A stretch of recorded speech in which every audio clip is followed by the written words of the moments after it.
Welcome to Speaking of Men. You're watching public access television from Albuquerque, New Mexico. I'm your host, Mike Rivas. Joining me in the studio today is our producer, Mike Kruchoski, and our topic is an upcoming men's gathering and project that will be held in Tijeras Canyon here in Albuquerque, New Mexico, 31st of July, 1st and 2nd of August. Welcome to the program, Mike. Doesn't do much good to give them the wrong dates if we're No, going to tell it's them about 31st it, right? of July, 1st and 2nd of August. Friday, Saturday, and Sunday. Mm-hmm. And it's been a little bit over a month since we've talked about this on the show, and we thought we'd give it one more chance to let people know about this, viewers of Speaking of Men. So, I think the last time we had shown a segment from our Ed Wood show. Ed Wood is going to be one of the people facilitating activities at this men's gathering. We call it Men in Action 1992, a celebration of men's lifestyles, and that celebration is of all the positive things that men do and all the positive things that are in their lives. I think that Ed Wood is a good example of some positive things. He has written a book about his experiences in World War II and what his physical wounding has done to his life and the emotional wounds that he suffered in his family. So the last time we talked about Men in Action 1992, we showed a little clip of your interview with Ed Wood, and this time we're going to show some other segments from previous shows of other guests who are going to be up there at Tijeras Canyon with us also.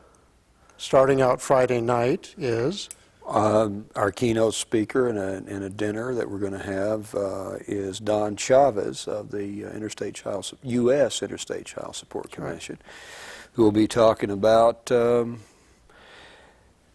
Well, Don's been active in men's issues and the attempts of men to get healthy and address problems, not only in their lives but in society in general.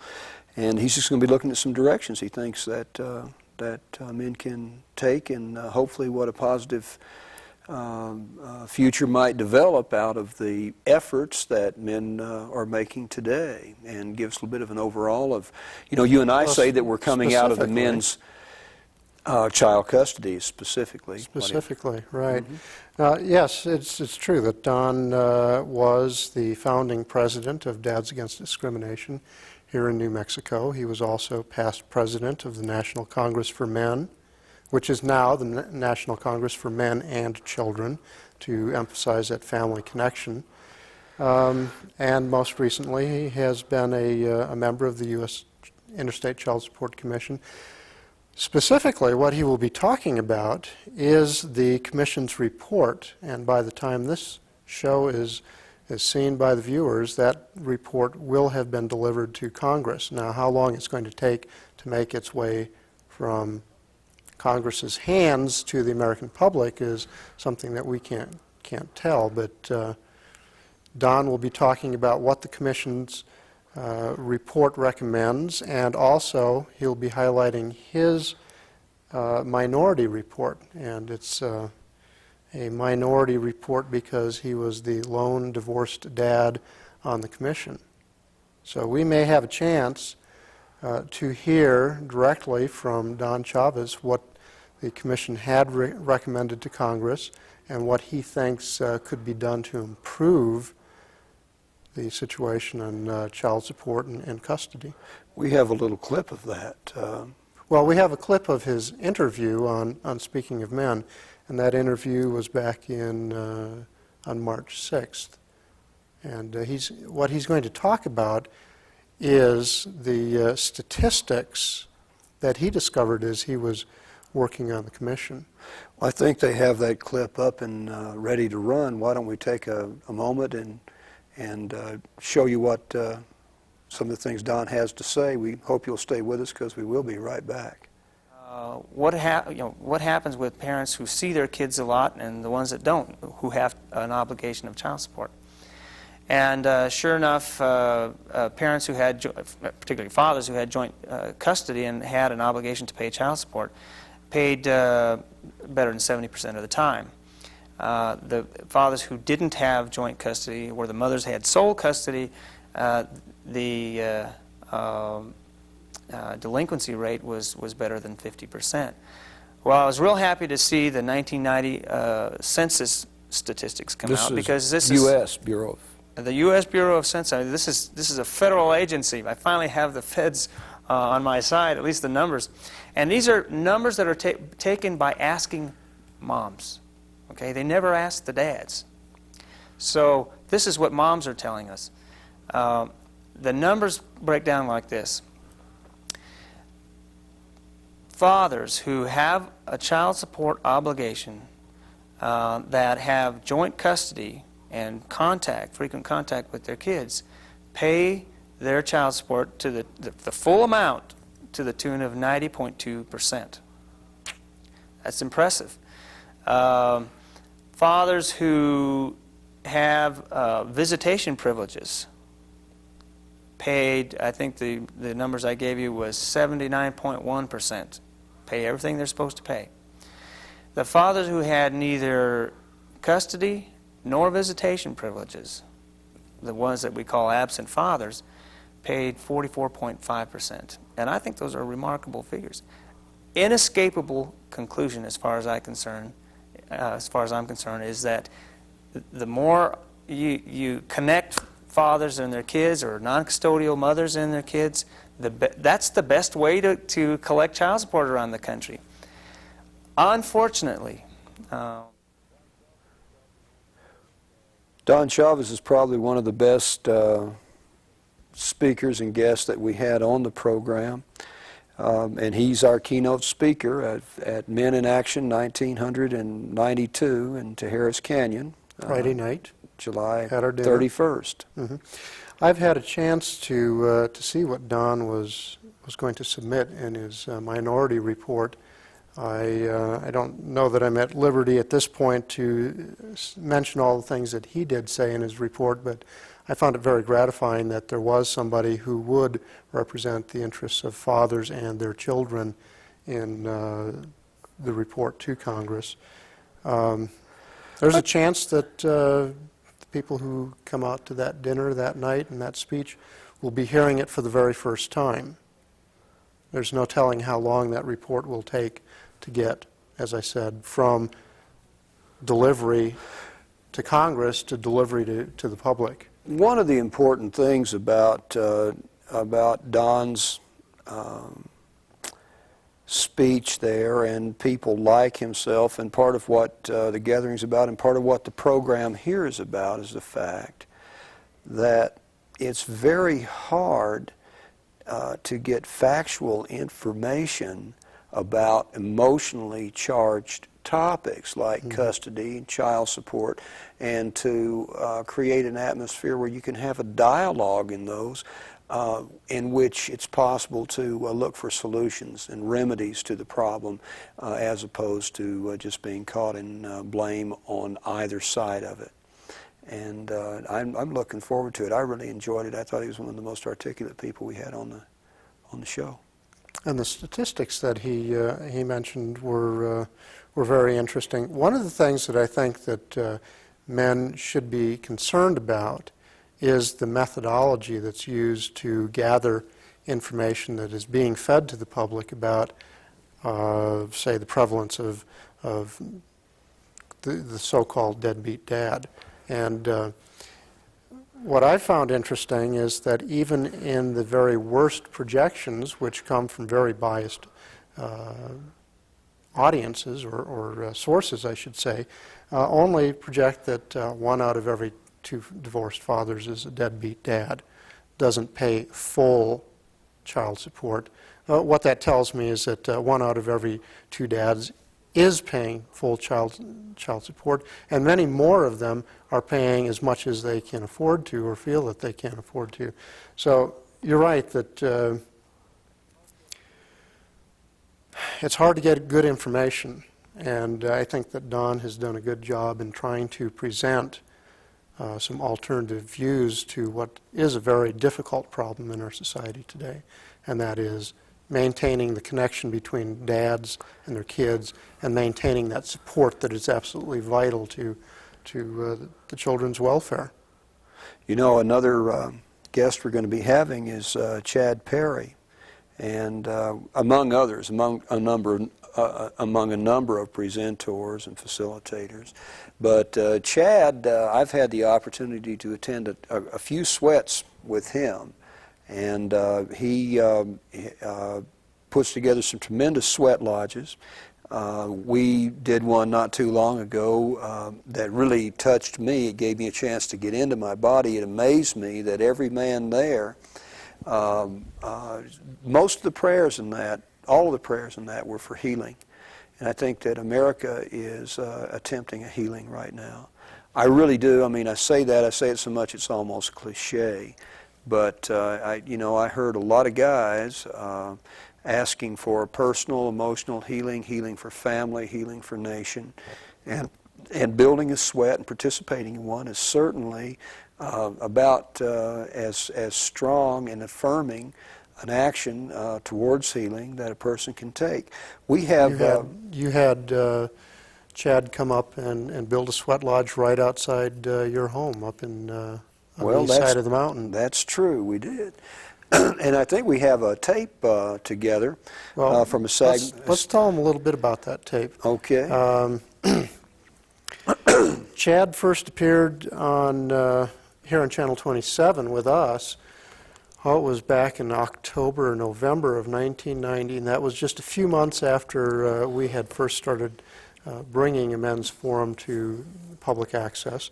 Back at that time, our show was called the Channel 99 Review. We went through a number of hosts, and eventually Mike not only made an appearance as a guest, then he appeared as a guest host, and then about 4 or 5 months later eventually took over as host of the Channel 99 Review, and then eventually we totally revamped this program, and it turned into Speaking of Men. But Chad has been on twice. That first time he was talking with Marianne Duco, who was our host at that time, and talking about how the sweat lodge was a native tradition here among certain Indian tribes, and the tradition has spread throughout the American Indians, and eventually it became adopted by the men's movement, and there's a great deal of interest not only among American men, but around the world. And so that's basically what Chad is talking about in this little clip. Why don't we take a look at that? Hope you'll stay with us because we will be right back. Originally it was the Plains tribes who used the Purification Lodge, and it's gone now to other tribes. Some still don't really use that kind of ceremony as a way of purification, but it has been adopted by quite a few of the tribes in North America. And now you're seeing a big interest in Europe, for instance. Really? Yes, at one time all over the world there was kind of an earth way of ceremony, something that was connected with the earth, and European people really lost connection with that. And for instance, you see in Germany and England a real interest in trying to tap back into that. They've lost almost all of their traditions. There's very little known about the Celtic people, for instance. So they're really interested in North American traditions because they feel that there must have been some similarities. I mean, the earth is the earth, and you honor the elements, so there's a real interest in Europe in this kind of thing as well. The way you're presenting it, this sounds almost to be an environmental kind of It is. thing. It is connected to it, and and it's a good model for respecting the earth, and it's a good model to to be environmentally conscious. How old do you have to be in a sweat lodge? Do they bring babies into sweat lodges? Yeah, there are ceremonies for a newborn, that once a newborn baby is out in the world, to have a lodge and, kind of a celebration, and bring that infant in between the rounds. There's a lodge is done in 4 rounds, and to bring the baby in between rounds and pass that baby around and cuddle it and then take it back out. And then the next time you'd see that would be when a boy turns 7 years old, for instance. That's considered a real benchmark, that 7th year. And in some of the tribes, that's when a child gets to do his or her first lodge, is at the age of 7. Are you saying his or her? But before I thought you had said it was only for men. No, it's also. Originally it was, you know, that was the intention of it. But now in some of the tribes, you see where they. Well, I certainly look. That's one of the things I'm looking forward to is a sweat, and the ritual around that invocation. The amount of power there is overwhelming. You missed the last one we did. I didn't did. you? Have you ever done a sweat? I'm sorry that no, I haven't, and I'm looking forward to it. One of the things that the Sweat Lodge is supposed to help us do is connect with other men. And Chad, in that interview, had talked about how all men are equal. You know, we don't have one man wearing a three-piece suit and another man wearing blue jeans and having this disparity in position and power. So there's a basic connection between men. That whole issue of bonding is important. But one of the other things that he had mentioned in this little segment that we watched is that it's also to help men connect with nature, to become aware of the environment around us, and just to honor the earth and to care for it. And that's one thing that... Even beyond that is the recognition that man himself or woman herself are nature. Sure. Themselves. This whole concept of the split or the separation, it's like not being in touch with a part of who you are. It's like not knowing who you are. You know. And there are. If you talk about divorce and estrangement and abandonment, to not be close to the earth, or to not be able to touch it, or to have access to it, to not be able to touch rocks, mountains, trees, and water, will make you a crazy person. And if you don't believe it, venture into your inner cities on any Saturday night, but go well armed. Oh, well, you certainly broke my concentration there. Well, we're talking about sweat lodges. One of the things that I think we need to recognize is that we have done some tremendous damage to the earth. And this is the place where we live. We are the human animals, supposedly the thinking animals. But in doing that, we've damaged ourselves as well. But we are, in fact, animals and part of nature. And some of us are. Some of us are human beings. You are the human animal. Well, as I was going to say, some rituals can help us focus on that connectedness with the earth. And one of the things that struck me recently was the smell of smoke in the air. There must have been, I remember as I was watching your preparations for the Sweat Lodge up at your place, that Chad was doing the ceremony, the ritual with smoke, and offering the smoke to the 4 different directions. And I feel a great sense of being connected with the earth when I smell the smell of smoke. And that's just one thing. It's like walking out in the morning after a rainstorm and just becoming aware of the earth and smelling all the fragrances. And smoke is something that's got some very primitive. I like new mown hay. I like the smell of hay in the springtime. That's what says it to me. I mean, that's really connected. That's one of the things for me. It brings back childhood. And smoke brings back childhood to me too. Right? Going camping with my mom and dad and my brothers and sisters. It was just something that told me I was out in the woods, I was in nature. What we're talking about here really is an opportunity for men to break out of the role they're in and to go to a protected, safe place with other men so that they can hopefully that we can hopefully experience ourselves and get a little bit of an insight into who we are and recontact a lot of the force and the power and the purpose and the meaning that a lot of our lives lack. You know, we talk about sweat lodges, or we talk about child custody, or we talk about relationships, or we talk about Gerald Chavez will be there leading some meditations and some Tai Chi, or we have Ed Wood who talk about violence who in, talks in our about society. wounding. You know, Ed certainly was a combat veteran, but in his book, the whole thing of gathering up his father's firearms and then getting this boat and going out into this bay, this salt sea bay, and finding this one place where a freshwater stream came up.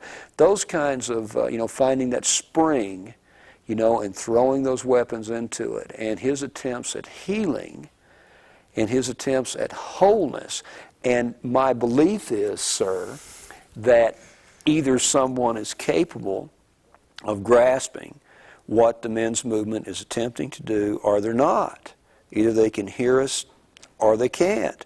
And I think that all we're really trying, you and I, when we set off on this thing, we just said, whatever happens, if the worst case scenario is we're going to be there, and it'll just be you and I. And if Well, it's not going to be just you and I. No, it won't. It'll be, but whatever it is, it's the experience of doing it. And in the same way that I realized that I knew nothing about what the women's movement was about, once I realized the attitudes that popular media has towards the men's movement, I think people You saw the connection there. I saw the connection. The media don't seem to understand what the men's movement is attempting. What we're trying to communicate is something that's almost, you have to do it to understand it, and there's no way to explain it otherwise. All we can do is offer the invitation. They can either hear us or they can't. And well, Mike and I have argued endlessly, in a very positive sense, argued about what kind most of focus. of the time. Most of the time. No blood has been drawn. That's true. And we still talk to one another. That's right. But one of the things that we've talked about is what kind of focus we ought to have in this. And Mike is very interested in ritual. I'm very interested in political action. And one thing that we're trying to do is to break from the stereotypes. One stereotype of a men's gathering is that all you do is do the sweat lodge, you hug trees, you drum, and then you go away and you don't talk about it the rest of the year.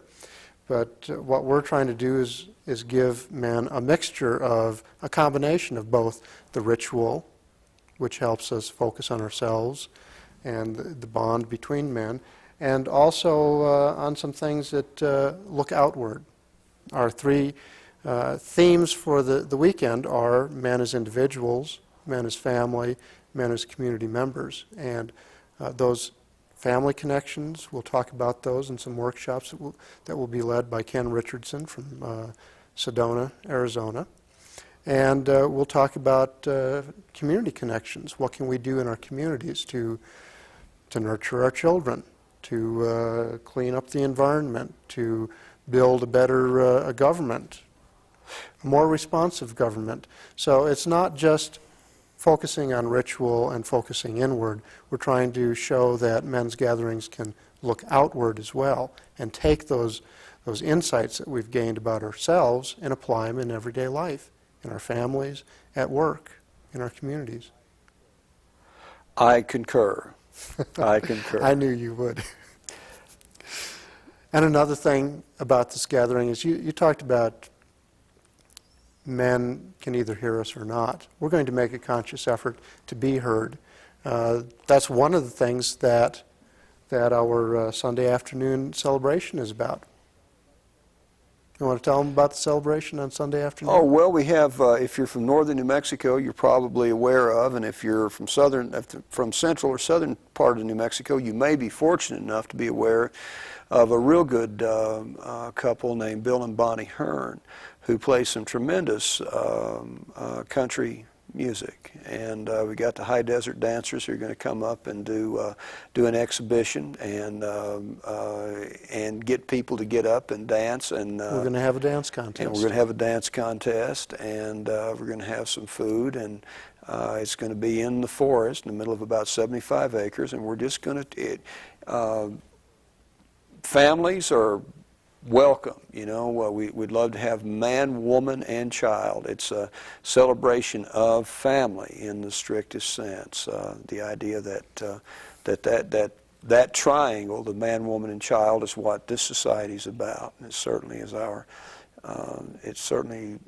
Before we go this too country, much further, we need it. Boy, this country, it needs some. Feminism is about humanism, if we can believe some of our feminist guests. And I'd like to think that the men's movement is humanist also. We need to put value in the human being, and that's certainly an attempt that we're going to make to do that and celebrate it. Just get happy and jump straight up and down.